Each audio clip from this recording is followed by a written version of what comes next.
we actually read the Bible, and there are some passages that I think are especially appropriate for today and this time of where we are. Blessed are the peacemakers, for they will be called children of God. Matthew 5. If a house be divided against itself, that house cannot stand. That was Mark 3, actually, before Abraham Lincoln. Turn away from evil and do good. Search for peace and work to maintain it. Psalms 34. The seed whose fruit is righteousness is sown in peace by those who make peace. I think those words are all appropriate for where we are today.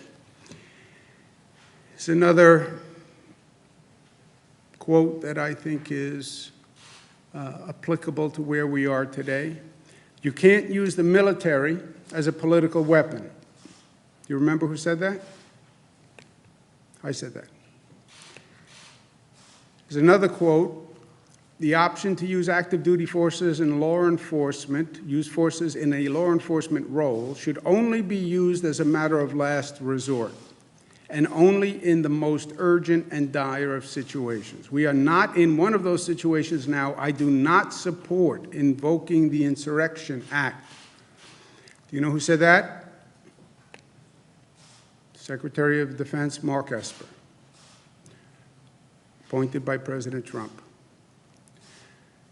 You can't set fire to the house and then claim you are the one trying to put out the flames. Do you know who said that? You guys are not well read. That I can tell you. A.J. Parkinson said that. Last night we had continued protests across the state, but there are two very different situations that are going on, and we have to keep them separate, and we have to address them as separate situations because they are night and day. One is protesting, and the other is looting. They are two very different situations. Some people choose to morph those two together. All the protesters are actually looters, and we should treat them as looters. That is not a fact. That is not the truth. That is not the reality of what is going on. There are people who are protesting, and there are people who are looting. Very, very different situations. The protesting is righteous indignation over Mr. Floyd's murder and systemic racism and injustice. And you listen to their point, I think they're right. You look at that Mr. Floyd's murder on television, and it is reprehensible. There is no police officer in this nation that would defend that. And people are appalled. And again, it's not the first time. You can't say, well, this is an isolated incident. Mr. Floyd was one in an ongoing series. Ahmaud Arbery, Breonna Taylor. You can go back to Rodney King. You can go back to Martin Luther King. There are dozens and dozens of the same case. Righteous indignation. It's more systemic racism. Righteous indignation. It's systemic injustice. Righteous indignation. Yes, but don't be violent, because when you are violent, you lose the righteous indignation. When you are violent, you play to the critics who want to say, oh, they're all violent looters. They're all a criminal element. And that actually defeats the righteousness of the message. Mr. Floyd was nonviolent. He was nonviolent against the police. The crime that they were possibly investigating was a nonviolent crime. Violence actually demeans the situation and loses the righteous indignation. And I would urge the protesters to respect the curfew, because the curfew is necessary because the police have a real job of policing, dealing with the looters. And the looting is criminal behavior, pure and simple. There's no righteousness, there's no message, there's no indignation. These are opportunists who see the police are busy dealing with the protesters, and they say, well, here's an opportunity to loot and to steal and to cause mayhem. That's all they are.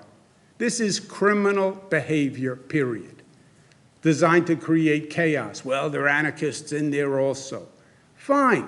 It's all illegal behavior. And we will not allow our cities in this state to be in chaos. Period. Public safety is rule one. Maintaining order is rule one. It's not going to happen in the state of New York. We're not going to allow the looting that we've seen on videotapes, the chaos that we've seen. Period. The police must be empowered to keep order, stop the looting, and stop the criminal activity. Distinguish between the protesters and the looting. Yes, you have police action which is necessary to work with the protesters, but the police have to be there and be empowered to stop the looting and the chaos and the criminal behavior that people are trying to exploit this moment for their own selfish criminal purposes. And the police have to be able to do their job. And the police have to be supported in being able to do their job. I've sent New York State Police to cities to deal with these protests. They have to have the right numbers. They have to be empowered to do their job. And we've had protests again last night all across the state. I want to applaud the local police who have done a great job. I want to applaud the state police who have done a great job. The protests were mainly peaceful all across the state. And I want to thank all involved for keeping it that way, protesters included. New York City last night was much better. The protesters were mainly peaceful. The police officer had the resources and the capacity to do their jobs, and the results last night were much, much different than the night before, and that's what it's all about. And I think the people in New York City should feel much better today than they did after the night of looting. These are perilous times. There's a lot going on, and we have to understand what's going on and the difference among the issues that we're dealing with. You have the COVID crisis.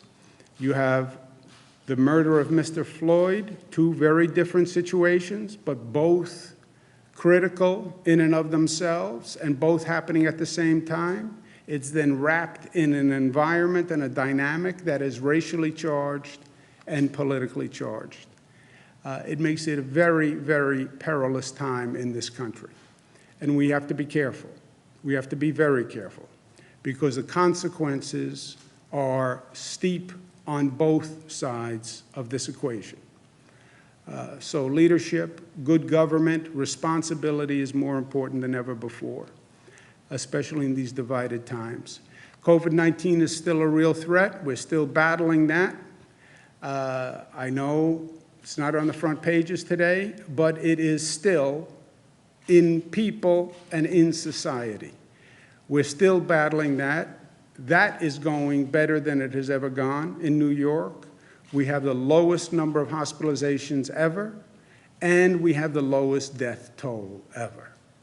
And God bless the people of New York for what they did. God bless the nurses and the doctors and the essential workers and the frontline workers, because they saved hundreds of thousands of lives in the state of New York. We have to remember what made us successful during COVID, that we're New York tough, but New York tough is multifaceted. It means New York smart. If you're going to protest, protest intelligently. Remember, the COVID virus is still out there. So protest intelligently. We're united. We're not black and white. We're not upstate, downstate. We're not red and blue. We are one state, one community, and we came together that way. We're disciplined in fighting this COVID. We're disciplined in having our right to protest, but doing it peacefully and in a way that respects law and order, and we are loving at the end of the day. Yes, we have issues. Yes, we have challenges, but we've shown how good we can be as a community and how much we respect one another and the sacrifice we're willing to make for one another. Let's keep that spirit that we developed over the past 95 days. Let's keep that going, because that is pure magic. If we stay united and we stay loving and we stay smart, we're going to handle all of these issues and we're going to be the better for it. We've overcome the greatest challenge that this state has faced in my lifetime with this COVID virus. This was the beast that we didn't know if we could beat, but so far we've beaten it. We have to stay smart to make sure we control the beast. But we did it. We overcame. We, the people, overcame together. Last words for today: do not be overcome by evil, but overcome evil with good. Romans 12. That, my friends, is New York tough, smart, united, disciplined, and loving. Questions? Governor, how do we tackle the power of police unions and the need to change culture within local police agencies and the wider criminal justice system? Your policy ideas don't really hit at the issue. Why aren't bad apples being called out by colleagues? And will you allow the release of state troopers' disciplinary records under 50A? Well, you have a lot in there. There are necessary reforms that need to be made. There's no doubt about that.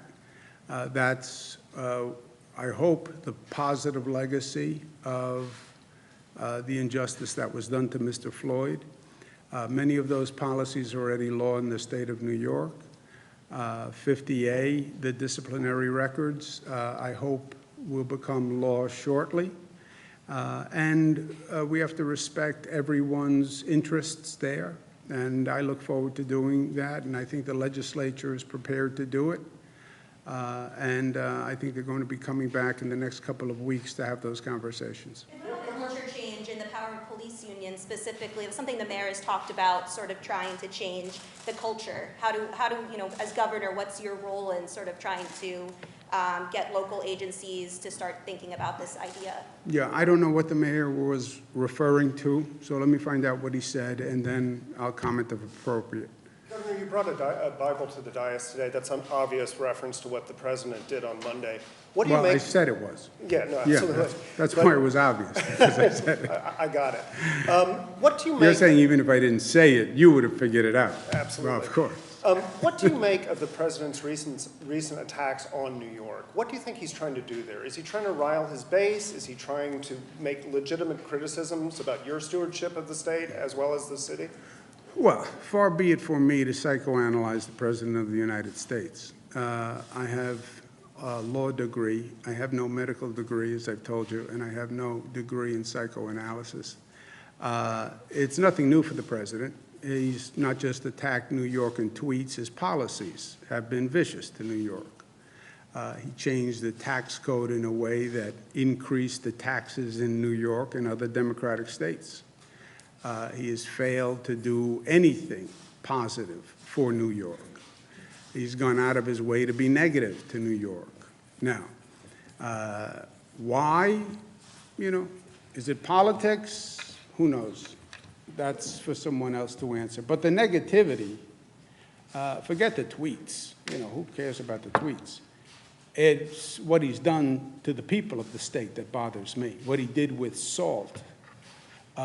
Refusing to fund urgent transportation projects that hurt the entire Northeast, like the Hudson Tunnels, stopping the 2nd Avenue subway. I mean, all these egregious acts, kicking us out of the Trusted Traveler program with the DHS, Department of Homeland Security, just this punitive policy because they don't like that we won't give them the driver's licenses for undocumented people. So they punish us with the Trusted Traveler Program. I mean, there's a whole, from day one in his administration, you have seen negative, hostile government acts.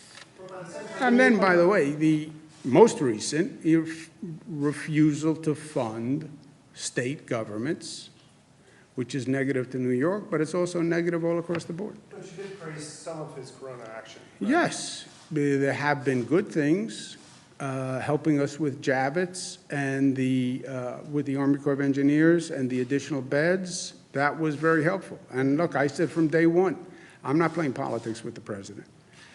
When he does the right thing by New York, I say he did the right thing by New York. Well, Democrats don't like me to say that. It's the truth. When he does a bad thing for New York, I say he did a bad thing. And it's good and it's bad. I think I was in the White House last week. We had a meeting. But have you spoken to him this week at all? No. Governor, I'm sorry. Duty troops from Fort Jerome were sent to D.C. to help out law enforcement there. Do you have a comment on that, and how do you feel about that? Well, yeah, I don't think you should use active military for political purposes. I don't believe it's constitutional. And now you have his Secretary of Defense saying that they shouldn't be used. Now, how can the Secretary of Defense say that and then do it? That's another question. If you don't believe it's right, when you pull up Secretary Esper's quote again there, please. If you don't believe it's right, why did you do it? You can't do it and then say, I think it's wrong. So you just admitted that you did something that was wrong? Well, look at his quote. The option to use active duty forces in a law enforcement role should only be used as a matter of last resort and only in the most urgent and dire circumstances. We are not in one of those situations now. I do not support invoking the Insurrection Act. Then how did you do it, Mr. Secretary? Question for him, not for me. Jimmy? Governor, that's clear about active duty military, but can you talk a little bit more about the National Guard? How close was Well, the what state were to- they, in the question was about active military in Watertown, right, Fort Drum? Yeah, That was the question. Different question. Okay. So how close did you come to activating the National Guard for New York City? Did you ever suggest to city officials that you thought the National Guard should be on standby? And just shed a little bit more light on that and when you think it would be appropriate to do that, especially given your statements now about using active duty military personnel. Oh, National Guard are different than active military personnel for political purposes. National Guard, we deploy for public purposes. We deploy them to help with the COVID virus. We deploy them for storm emergencies. If they were deployed for New York City, that's not a political purpose. That's to help the police function in New York City. So those are not political purposes. But we did not send the National Guard in New York City.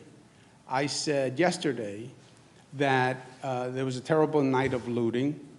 I was prepared to send the National Guard to help to provide the resources if the city needed them. But I said, I don't believe the NYPD needs the National Guard. They're the largest police force in the United States of America. They're like 38,000 people.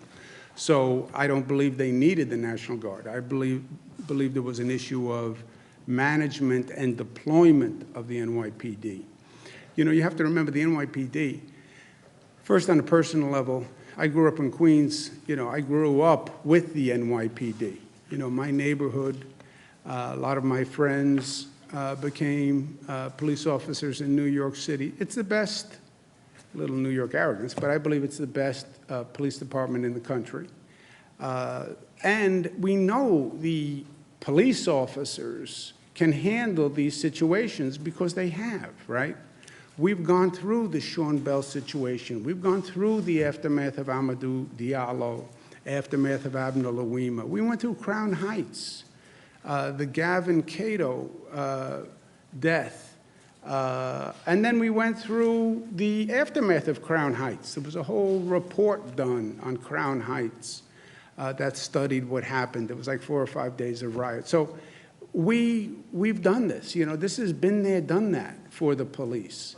The police officers know how to do it. These are the best. Now, a police officer needs support. They need the right deployment. They need to be empowered. They need the capacity to do their job. They have to know that they're backed up. They have to know that if they're out there, they can do what they have to do. If they have to arrest somebody, they have to arrest somebody. They have to have the right gear. So they have to get the support that they need. But they're it's not about the NYPD. And by the way, one other point. Forget everything else. It's about getting results, right? I'm here to get things done and make life better for people. We got results. Last night was a much, much better night than the night before. So it worked. We got results. Let's just remember what we did last night, and let's keep that going. Governor, the Rensselaer County executive is urging businesses there to ignore the phases and just suggesting to them that they open up right away if they so choose. And he's also starting a GoFundMe page to help pay fines if there were any fines. Do you have any response to that? Well, I don't think telling people to violate the law is a good idea. And somebody tells you to violate the law, that's not an excuse when you violate the law. So you still get the fine or whatever the penalty is for violating the law. You would still be liable. You would still get sued. And you will still be closed down. And you'll be penalized. And, you know, I can tell you, yeah, you should get up and assault Jesse. I think you should do that. Yeah, but you go to jail. Let's take one more. This morning on one of the radio shows, or one of the shows downstate, Chief Monahan of the NYPD said that you called him to apologize for your remarks yesterday in regards to the NYPD. Just wondering what that conversation was like when you spoke with the chief, and again, how did you come to that conclusion? Yeah, I make it very simple. First, I never spoke to whatever that person's name is. I spoke to the police commissioner and said the same thing I just said to you and the same thing I said yesterday, which is it's an issue of management and deployment. The actual police officers are the best. My issue was with the management and deployment, never about the police officers. It's about the management. It's about the deployment, not about the officers. Thank you very much. I'm taking my Bible and I'm going back to work. Read the Bible.